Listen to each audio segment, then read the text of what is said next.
Hello everyone and welcome to the next chapter. The next chapter that we are going to discuss is thermodynamics. Now, when we look at this particular term, thermodynamics, actually this term is taken off from the Greek literature, wherein this particular term thermo refers to heat, while dynamics, the term dynamics refers to motion.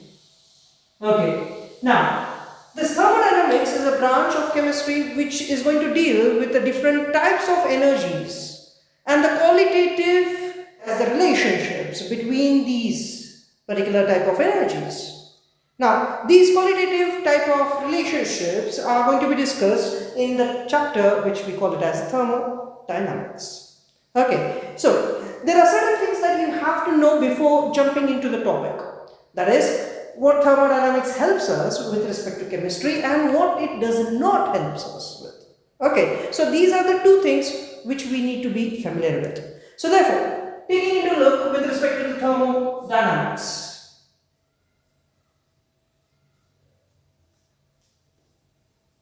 Now this particular chapter thermodynamics is quite very important with respect to the competitive exams too.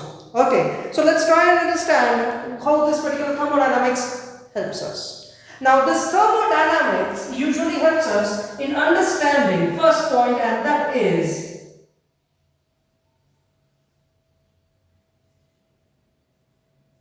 the feasibility of reaction. Okay, now let's understand this particular term, feasibility of a reaction, in a sense whether this one particular reaction is going to occur under the given conditions of temperature and pressure. Okay, that is what we call it as a feasibility of reaction. So it helps us to understand whether a reaction is going to occur or not. Okay, so simple terms, whether the reaction occurs or not at a given temperature and pressure, it's called as a feasibility of reaction. So first point where thermodynamics helps us is with respect to feasibility of reaction under the given conditions of temperature and pressure. Second point, it will help us in understanding to predict. It predicts the extent of equilibrium. Okay, now in order to understand this extent of equilibrium, okay, now let's say that I have a reactant A and it reacts with another reactant, let's say B. Okay, now let's say it is going to give us a product, but this particular product, okay, let's say C and D. Now these products have a tendency even to react among themselves in order to give back A and B. Okay. So this particular type of reactions, we call it as the reactions which are in equilibrium. Okay, so A and B are reacting in order to give B, C and D. Of course, it is a reversible reaction, and therefore equilibrium is going to be established between a reactant and product.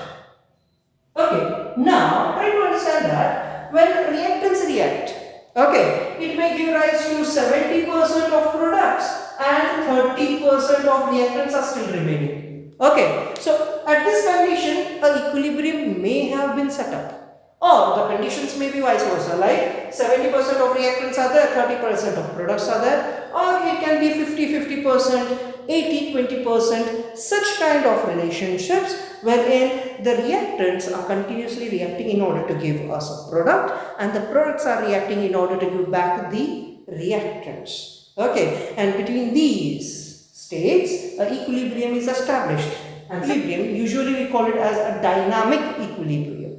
Okay, so third point where in this particular thing is going to help us, that is the thermodynamics helps us, is in order to establish certain laws. It helps us in establishing laws such as the distribution law, and it also helps us in understanding or formulating chemical equilibrium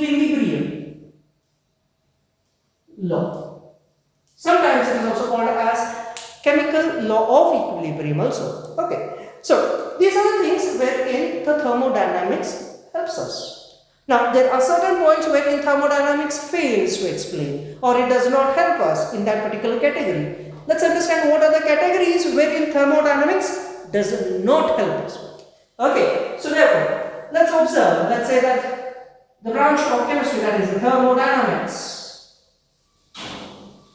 Okay, this thermodynamics does not help us in certain regards, such as it will not help us with respect to the rate of a reaction. Okay, now it will not predict, it will not help us in order to understand the rate of the reaction. Okay, as this particular thermodynamics is going to be speaking about, it depends only on the initial state and final state. Okay, as it depends only on the initial state and the final state, it does not help us in understanding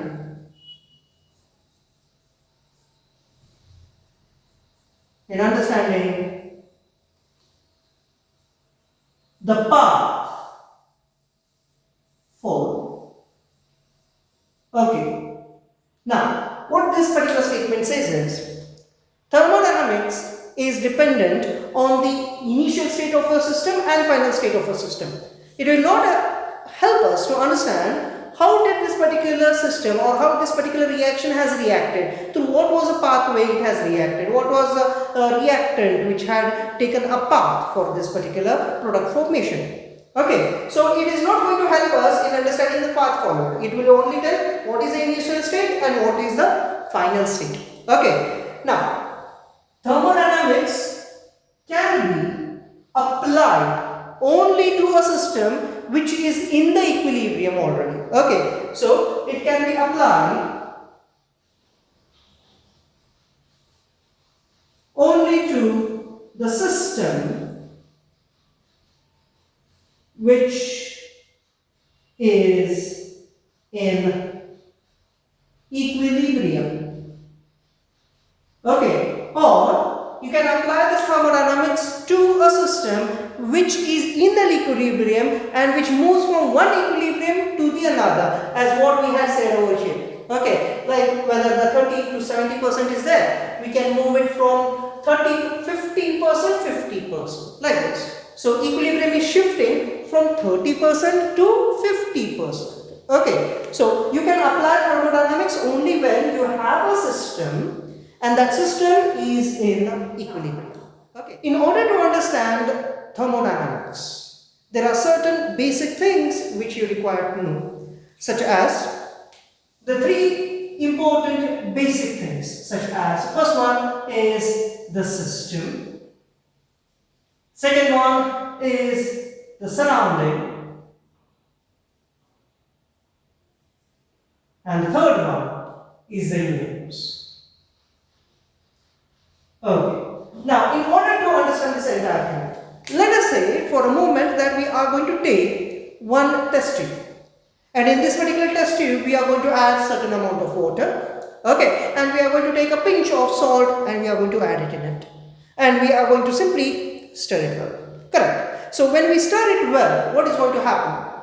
We are looking at the our entire concentration is how this particular thing is reacting. Okay, how this particular salt has been dissolved, whether the energy is being taken inside or whether the energy is going outside. This is where our concentration is. So a system is nothing more than a specific path or a specific part of the entire surrounding where it is under the thermodynamical studies. So when we are saying about a system, okay, a system can be a test tube, can be a container, can be a reactant which are being taken in a vessel. Okay, so therefore, when we say a system is nothing more than a part of universe. Okay, or let me be much more specific, we can say as a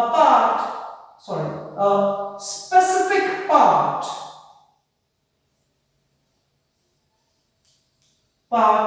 of universe which is under the thermodynamical studies.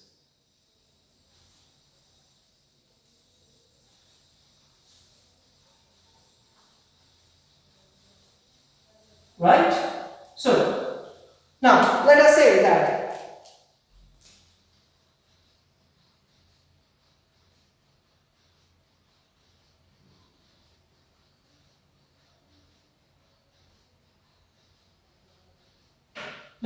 this is a container, and in this container we are going to take certain amount of liquid, right? And in this particular liquid we are going to add certain amount of salt or certain amount of sugar. Okay, so this is a container where our entire focus is on. So what is happening in this container, how the salt is dissolving, how the energy is, whether it is getting absorbed or whether the energy is getting liberated.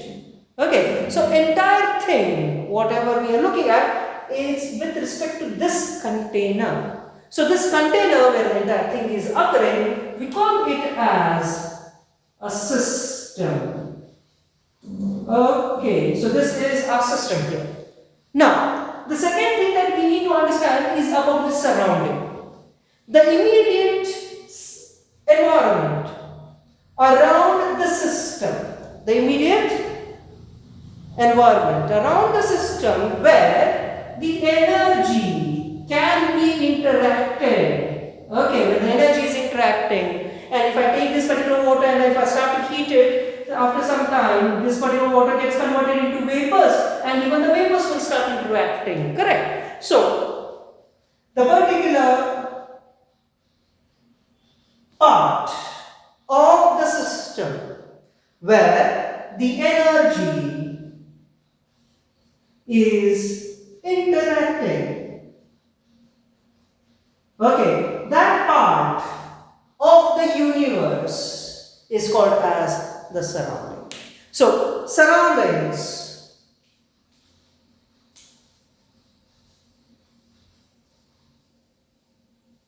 the surrounding is nothing more than a part of universe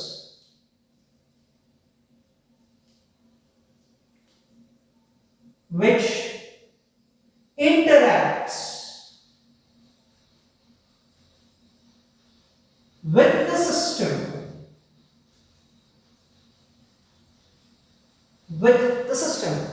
which exchanges the energy in terms of heat or whether in terms of radiations. Okay, that particular environment we call it as the surrounding. Okay, so surrounding is nothing more than the space which interacts with our system. Quite simple as that. Okay, now before going for the universe, we need to understand certain things.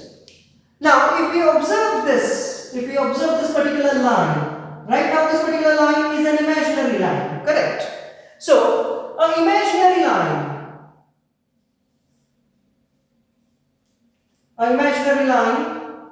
or an actual wall, which sets the limit, which is setting a limit to this particular system. Okay, so which sets the limit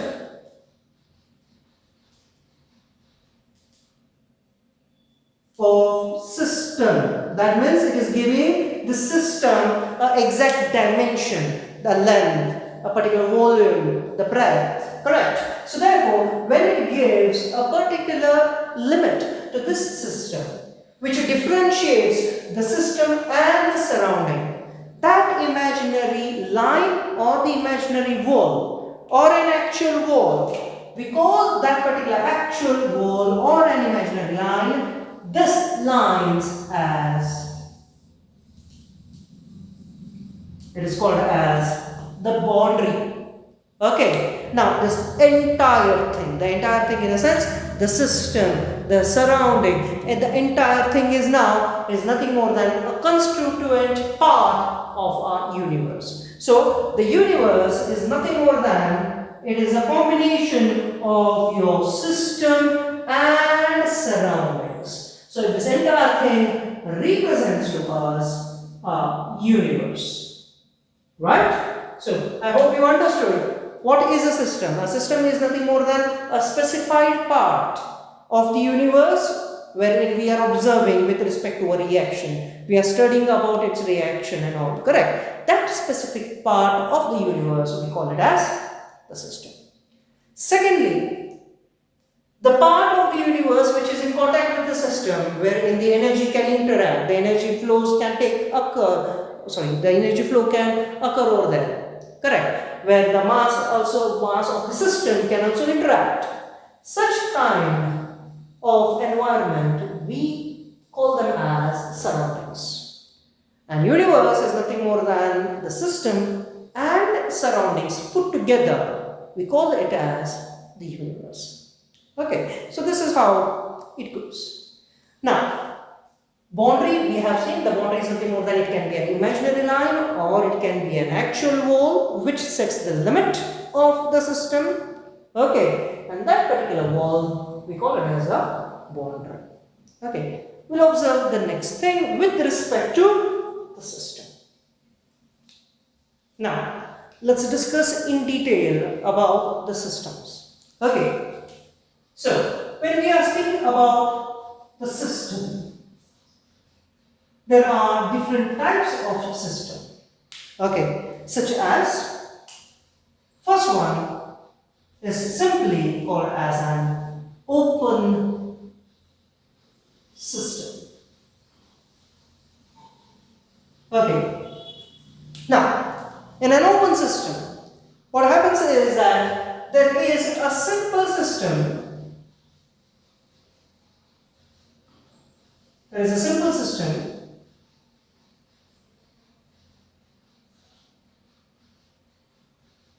something like this. Okay, it is an open one, that means there is no enclosure over here, and simply there is a particular, you can call it as a reactant, or whether there is a simple phase, such as there can be a liquid, there can be a pure solid, there can be a particular mixture of gases. Okay, so simply an open system is nothing more than an open type of a container in which you are keeping something like a liquid, solid, or if there is a mixture of gas. Now, here, if we heat it over here, alright, if we heat it, what is going to happen? First thing that we know is the particular mass is going to interact, correct? Here the mass is interacting. The mass interacts with the surroundings, correct?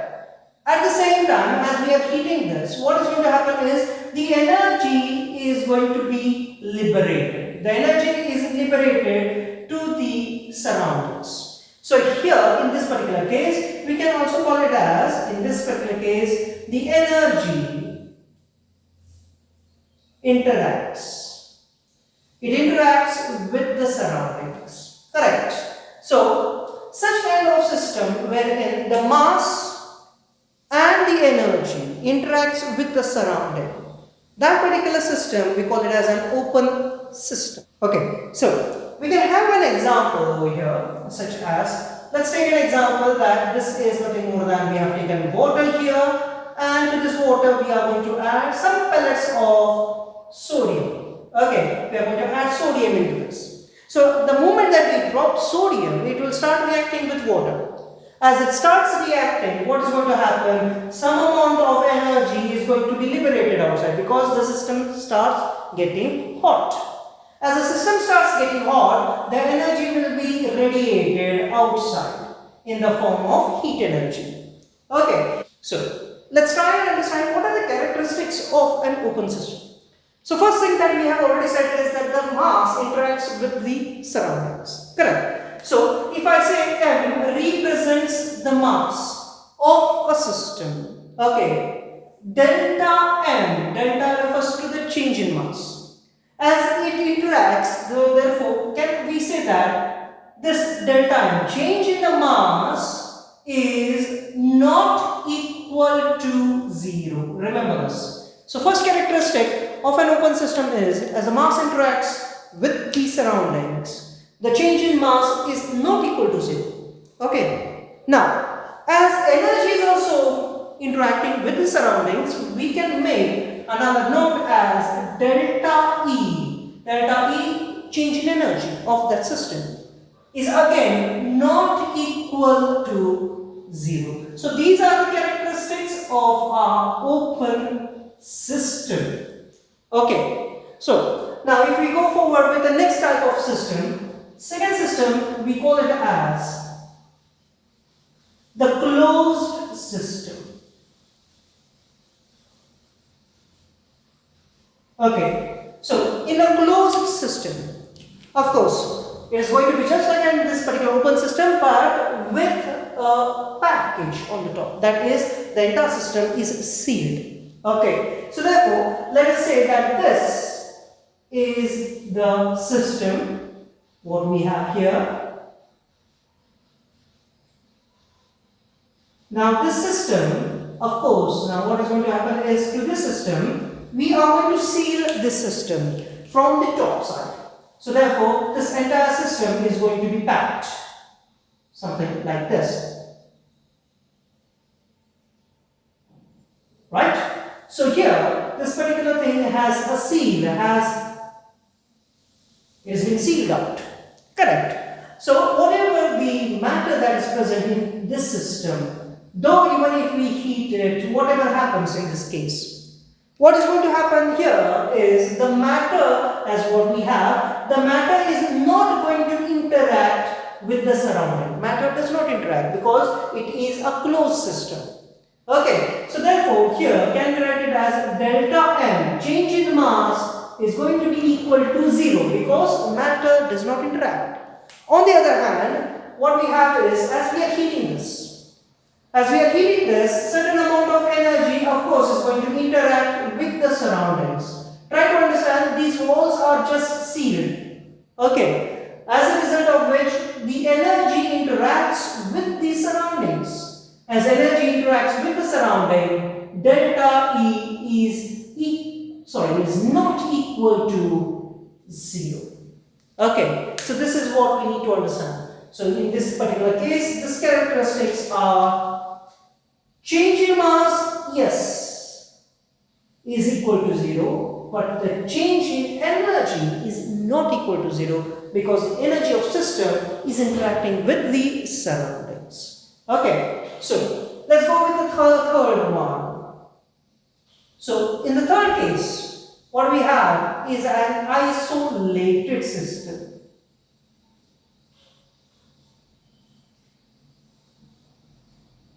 Okay, quite simple now. So in an isolated system, what is going to happen that here, let's say this is the particular container is what we have, or a system.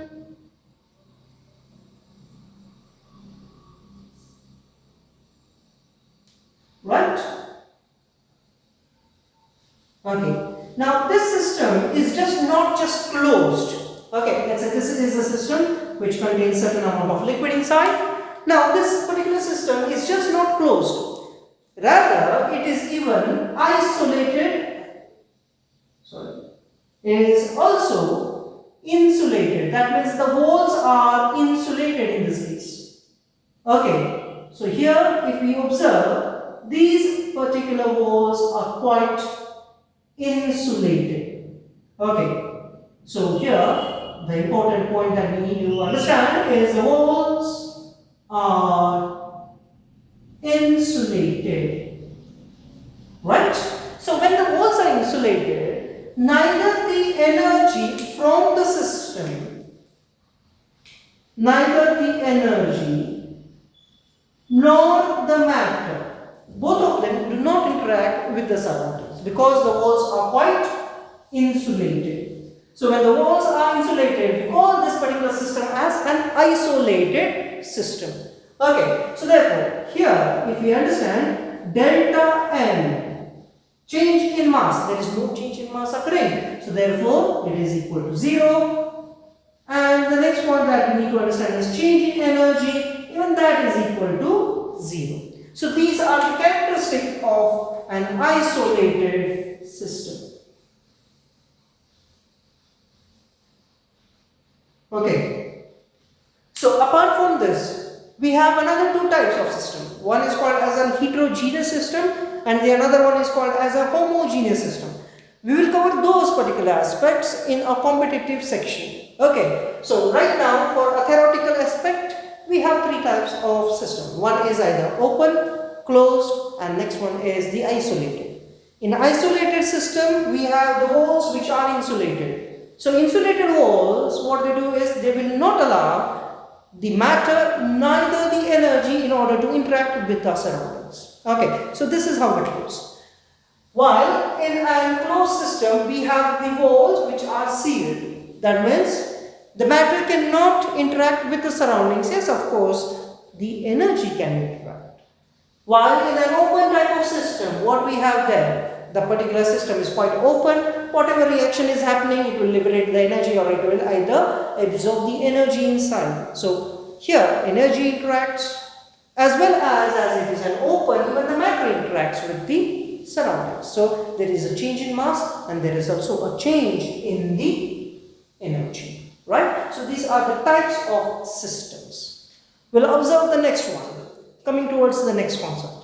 Now, in order to name the next concept, first, let's say that we have a very huge system, a very big system with a large number of molecules. Okay, now we are not specifying what kind of molecules is it. It can be a gas molecule, it can be a liquid molecules, or it can either be the molecules of the solids. Okay, so whenever we have a very huge type of a system which contains a large number of molecules, such kind of systems are usually referred as macroscopic. Okay, it is usually referred to be as a macroscopic system.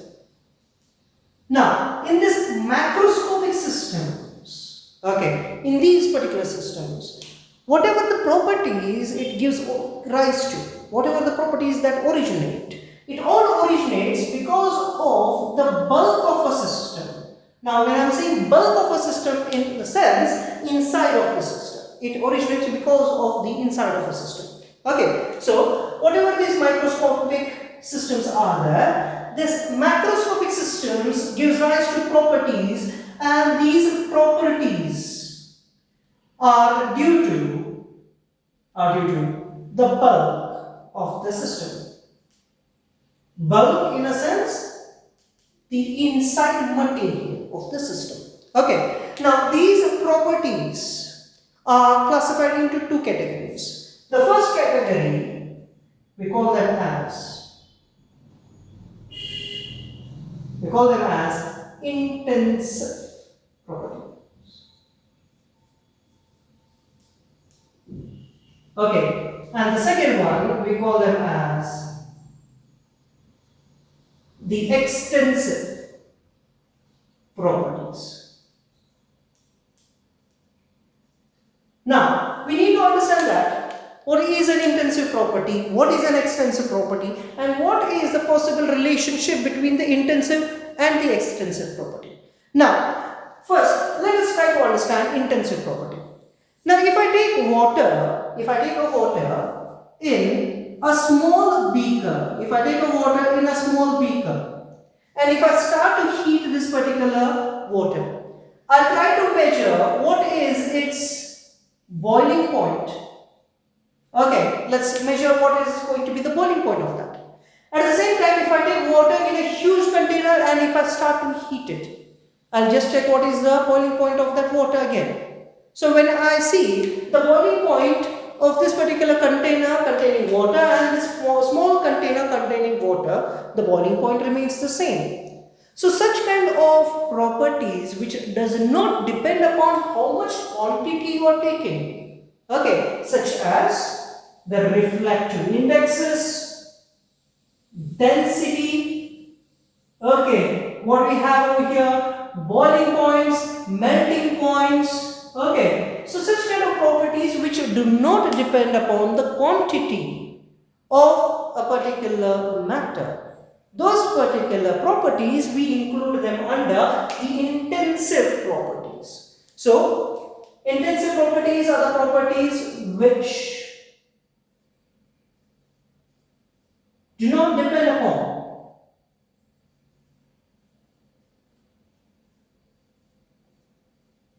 which do not depend upon the quantity of matter present in the system. Okay, so it does not depend upon quantity. Okay, so we have seen what are the different intensive properties. Correct. Now, on the other hand, we have the extensive properties. Extensive properties such as the mass, volume. Okay, we can call it as the internal energy. We have entropy, we have enthalpy. So such kind of properties such as the volume, mass, we have internal energy,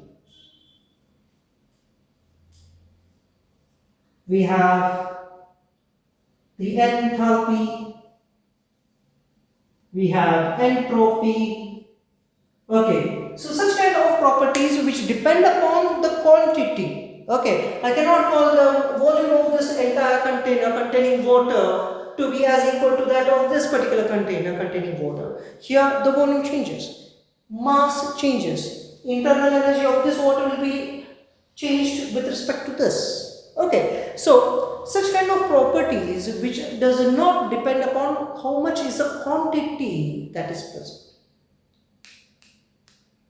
So such kind of properties which depend upon the quantity of that particular matter, we call such kind of properties as extensive properties. Okay, so therefore what we have here now, the properties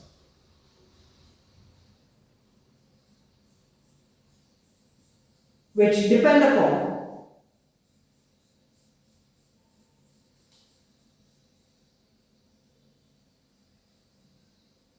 the quantity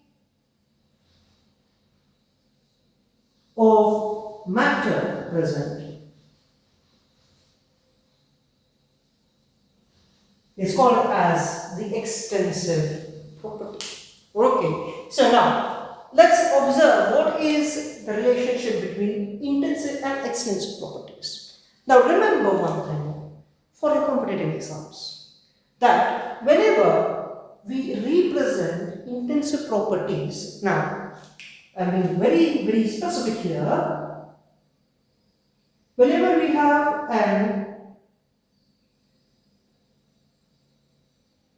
extensive property, and as we take this extensive property and if we express this extensive properties in the form of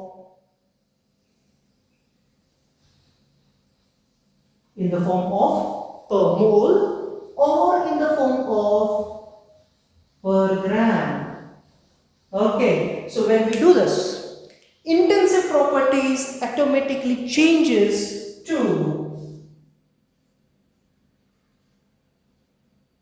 the intensive property. So the extensive properties changes to intensive properties, because intensive properties do not depend upon how much amount you are taking. Here you are being very specific, only 1 gram, 1 mole, like this. Correct? So therefore, whenever we express an extensive property in the form of per gram or per mole, therefore we convert this extensive property into the intensive property. Okay. So let us say that this is a system. Okay, let me say that this is a system, and let's say that the system is represented as A, having one of these extensive properties as X particular thing has n number of moles and m is the molar mass of this particular substance A that has been taken here. So let's repeat again. Let's say that we have a system. The system, let's say that has been represented by A. Its extensive properties are represented by X. This particular system, let's say it has n number of moles having m as the molar mass. Okay, so now if we represent this thing is your extensive property, right? Now, therefore, intensive property is going to be represented as X is the extensive property per mole. Okay, so extensive property per mole will give you intensive properties. This is how a relationship is between the extensive property and an intensive property. I hope you have understood this all concepts for this particular video. Thank you for watching. Have a great day.